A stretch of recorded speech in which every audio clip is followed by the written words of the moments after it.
కలుస్తున్నాం అనమాట. ఆయన్నే హరగోపాల్ గారు. సో ఆయన ఉన్నారు. అసలు ఇలాంటి స్కూల్ అంటే ఇట్లా కొంచెం డిఫరెంట్గా ఆలోచించి ఇలాంటి స్కూల్ పెట్టాలన్న ఆలోచన ఆయనకి ఎందుకు వచ్చింది, అసలు ఏమనుకొని ఈ స్కూల్ పెట్టిర్రు, ఆయనతోనే మాట్లాడదాం. సార్ నమస్తే. నమస్తే. బాగున్నారా సార్? బాగున్నాను. సో ఇంతమంది పిల్లలు పేరెంట్స్ హ్యాపీగా ఉన్న స్కూల్ పెట్టిండ్రు అని అంటే మీరు ఎట్లయినా బాగుంటారని నాకు ఒక అంచనా ఉంది. బట్ ఈ స్కూల్ ఎందుకు పెట్టిర్రు? యాక్చువల్గా మాది కంబైన్డ్ ఆంధ్రప్రదేశ్లో ప్రకాశం డిస్టిక్. నేను అక్కడి నుంచి ఒక 34 సంవత్సరాల క్రితం హైదరాబాద్కి వచ్చాను. ఓకే. నాకు 2 అమ్మాయిలు ఉన్నారు. అయితే నేను కొన్ని కారణాల వల్ల 1974లో 10th క్లాస్తోనే ఎడ్యుకేషన్ ఆపేసాను. ఓకే. ఇక్కడికి వచ్చి బోయినపల్లిలో నా నివాసం ఉంటూ Saint Andrew school famous school ఉండింది. దాంట్లో అడ్మిషన్ కోసం వెళ్ళాను. ఎల్కేజీ మీ అడ్మిషన్. పాపకి అడ్మిషన్ టెస్ట్ పాస్ అయింది. పేరెంట్స్ని ఇంటర్వ్యూ చేశారు. పేరెంట్స్ చదువుకోకపోతే వాళ్ళు సీట్ ఇవ్వరు. ఇది ఒక బాధ అయిపోయింది కొన్ని స్కూళ్ళల్లో. నాకు అప్పుడు కోపం వచ్చి నేను అడిగాను అనమాట. ఒకవేళ పొరపాటున ప్రిన్సిపాల్ని ఒక క్వశ్చన్ వేసాను అనమాట. ఆ క్వశ్చన్కి ఆన్సర్ ఇవ్వకపోతే నీ టేబుల్ కుర్చీ బయట పారేస్తాను. ఏం సార్ మీరు ఇంత రెబెల్ ఉన్నారు? అప్పుడు అడిగాను, ఒకవేళ పొరపాటున మీ మేనేజ్మెంట్ స్కూల్ అమ్మితే, నేను కొంటే, నేను వచ్చినప్పుడు మీరు ఏం చేయాలా? నమస్కారం పెట్టాలా, లేచి నిలబడాలా? అంటే నేను 10th క్లాస్ చదువుకున్నటువంటి వ్యక్తికి మీరు నమస్కారం పెట్టడం కానీ లేచి నిలబడడం కానీ మీకు సిగ్గు లేదా? నేను డబ్బులు కానీ సంపాదిస్తే స్కూల్ కడతా అని చెప్పి వచ్చేసాను. అదృష్టవశాత్తు ఆ స్కూల్ పక్కనే కట్టాను. స్కూల్ దగ్గరనే ఉందా? బోయినపల్లి. అక్కడ ఇంకోటి ఉందా? ఓ, ఇంకో స్కూల్ ఉంది సార్. వాళ్ళకి ఎన్ని బ్రాంచెస్ సార్ ఈ స్కూల్? 4 బ్రాంచెస్. Very nice. కట్టిన తర్వాత ఆ బ్రాంచ్ ఇనాగరేషన్కి అక్కినేని నాగేశ్వరరావు గారు ఇనాగరేషన్ చేశారు. ఎడ్యుకేషన్ మినిస్టర్ కరణం రామచంద్రరావు గారు, కడియం శ్రీహరి, సునీత లక్ష్మారెడ్డి, ఇన్క్లూడింగ్ నాకు ఎవరైతే సీట్ ఇవ్వలేదో ఆ ప్రిన్సిపాల్ గారు కూడా వచ్చారు. మీరు ఇంత ఇన్ఫ్లుయెన్స్ వ్యక్తి అయితే మీకు ఓన్లీ స్కూల్ మాత్రమే ఉండుండవని నా అనుమానం. అంటే నేను ఫైనాన్షియల్గా జీరో అండి. కష్టపడి ఒక 39 సంవత్సరాలు 14 to 16 hours పనిచేస్తూ ఒక 34 రకాల వెరైటీ బిజినెస్ చేస్తూ ఆ డబ్బులన్నీ స్కూల్స్ మీద పెట్టానండి. ఈ స్కూల్స్ మీద నేను సంపాదించి. ఎలాంటి బిజినెస్ చేస్తారు సార్? నేను కిరాణా షాప్ చేశాను. Okay. Deepavali crackers first business 1974. Okay. Rice business ఒక 17 సంవత్సరాలు చేశాను. హైదరాబాద్లో టింబర్లో ట్విన్ సిటీస్లో 14 సంవత్సరాలు నేనే నెంబర్ 1 అనమాట టింబర్స్. Very nice. 2008లో రిటైర్మెంట్. ఈ విషయం నేను ఎందుకు అడిగినా అంటే సార్ని, ఆయనకు పైసలు సంపాదించుకోవడానికి వేరే బిజినెస్లు ఉన్నాయి, వేరే బిజినెస్లు చేయడానికి కూడా వస్తుంది. ఓన్లీ స్కూల్ అనేది ఒక బిజినెస్గా ఆయన వాడుకోదలుచుకోలేదు అనే విషయాన్ని కన్వే చేయడానికి అడిగిన. వాస్తవంగా సౌత్ ఇండియాలో ఇంత బెస్ట్ స్కూలు నేను ఛాలెంజ్ చేస్తానండి ఈ రోజు కూడాను. ఒక్క ఏసీ తప్పితే ఆంధ్ర, తమిళనాడు, కేరళ, కర్ణాటక ఈ 4 స్టేట్లలో ఇంత కేర్ తీసుకునేటువంటి స్కూల్ ఎక్కడ లేదండి, ఇంత తక్కువ ఫీజు కూడా. సార్ మీ పాపకి సీట్ కోసం మీరు పోయినప్పుడు అంత అవమానం ఫేస్ చేసిండ్రు.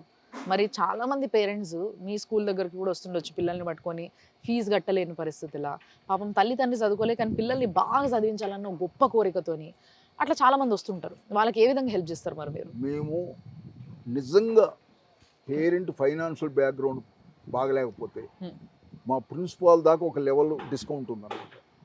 నా దగ్గరకు వస్తే చాలా మోర్ డిస్కౌంట్ ఇస్తాను.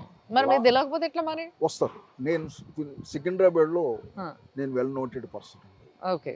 ప్లస్ రెండోది ఏంటంటే లాస్ట్ ఇయర్ నాకు 65వ సంవత్సరం కంప్లీట్ అయ్యే టైంలో లాస్ట్ ఇయర్ నాకు హెల్త్ బాగాలేక ఒక 4 నెలలు ఇక్కడే ఉన్నాను గెస్ట్ హౌస్లో. నా స్టూడెంట్స్ ఒక 10 మంది డాక్టర్లు వచ్చి రోజు నన్ను పరామర్శ చేసేవాళ్ళు అనమాట. దానివల్ల ఏంటంటే లాస్ట్ ఇయర్ నేను నిర్ణయం తీసుకుని ఒక 10 మంది పిల్లలకి total free education including MBBS దాకా.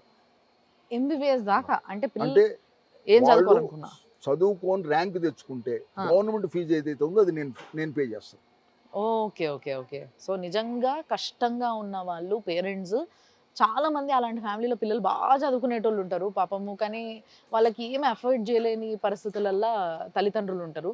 సో అలాంటి పిల్లలు కూడా నిజంగా ఎవరైనా ఉంటే బాగా చదువుకుంటారు కానీ కొంచెం సపోర్ట్ కావాలనుకుంటే sir is here to help. అంతేనా సార్? 100%. Very nice. అసలు నిజంగా ఒక స్కూల్ పెట్టడానికి వెనకాల ఇంత స్టోరీ ఉందని నేను అనుకోలేదు ఫస్ట్ ఆఫ్ ఆల్.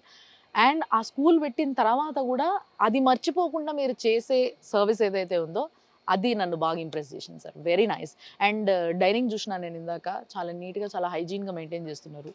చాలా చాలా బాగుంది. అండ్ స్కూల్ కూడా ఇక్కడ ఒక ల్యాబొరేటరీ, లైబ్రరీ, ఫిజిక్స్కి ల్యాబ్, అన్నిటికీ ల్యాబ్లు ఉన్నాయి. అవన్నీ కూడా నేను చూడబోతున్నా. అండ్ మీ పాప ఐశ్వర్య గారు చూపిస్తున్నారు నాకు. సో చాలా మంచిగా నచ్చింది. మీరు ఏమని చెప్పాలనుకుంటున్నారు? డైనింగ్ హాల్ విషయంలో కూడా ఏంటంటే హోటల్ భోజనం మాదిరి ఉండదు మన క్యాంపస్లో. కంప్లీట్ హౌస్, ఇంట్లో భోజనం మాదిర 365 రోజులు కూడా ఎవ్వరు క్వశ్చన్ వేసేటట్టుగా భోజనం ఉండదు. మీరు తింటారా రెగ్యులర్గా ఇక్కడ? నేను అంత రెగ్యులర్గా అంటే కాదు, అప్పుడప్పుడు తింటాను. ఇప్పుడు ఏంటంటే నేను 25 సంవత్సరాలు ట్రావెలింగ్లో ఉన్నందువల్ల ఇప్పుడు ఇంటికే వెళ్ళి భోజనం చేస్తాను. ఇద్దరమే ఉంటాం ఇంట్లో, మా మిస్సెస్ నేను, ఇంకెవరు లేదు. పాపం మరి ఆవిడతో ఎవరు తింటారు? ఆయన ఇక్కడ తింటే అందుకోసమే. సో యాక్చువల్గా సార్ ఇంటర్నేషనల్ లెవెల్ స్టడీస్ ఇక్కడ ఇస్తున్నారు అని చెప్పేసి ఇందాక ఒక పేరెంట్ చెప్పారు నాకు. బట్ ఇంటర్నేషనల్ స్కూల్స్ అన్ని ఇప్పుడు ఎక్కడ చూసినా కూడా మన సిటీలో దాంట్లో ఫస్ట్ చూసేది ఏసీ రూమ్స్ ఉన్నాయా లేవా.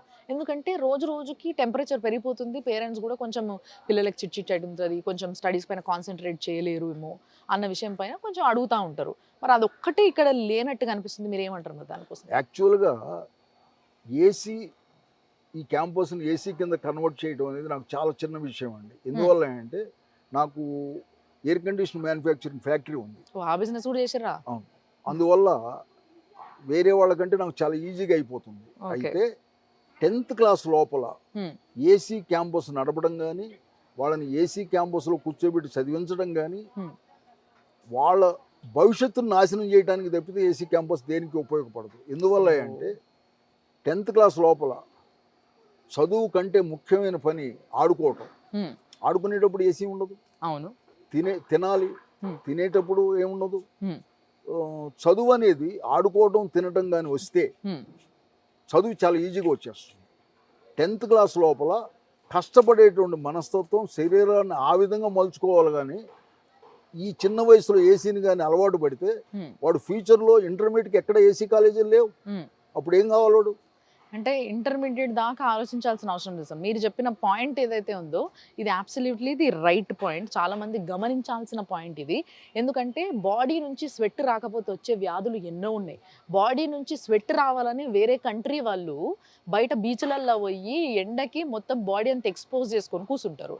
బట్ మన దగ్గర అలాంటి దరిద్రం లేదు. మనం చాలా మంచి క్లైమేటిక్ కండిషన్స్లో ఉంటున్నాం. కానీ దాన్ని మళ్ళీ సలహా చేసుకునేటందుకు ఏసీలు పెట్టుకొని అలా పురాలని ఇరికిచ్చి కూసబెట్టి ఆ చలికాళ్ళు నిద్ర పోయి, లేకపోతే చెమట రాకుండా రేపటి రోజు ఏమన్నా వ్యాధులు వచ్చి ఇదో పెద్ద పరేషాన్. అంటే దీంట్లో నిజంగా కూడా సార్ చెప్పిన దాంట్లో మంచి పాయింట్ ఉంది. నేను మిగతా స్కూల్లో ఏసీలు పెట్టుకోవద్దు, పెట్టుకుంటే మంచిది కాదని నేను అంటలేను, ఎవరిష్టం వాళ్ళది. బట్ వేరేస్ ఆయన ఉద్దేశంలో, ఆయన ఒపీనియన్లో ఆయన చెప్పిన పాయింట్ ఏదైతే ఉందో అబ్సల్యూట్లీ రైట్.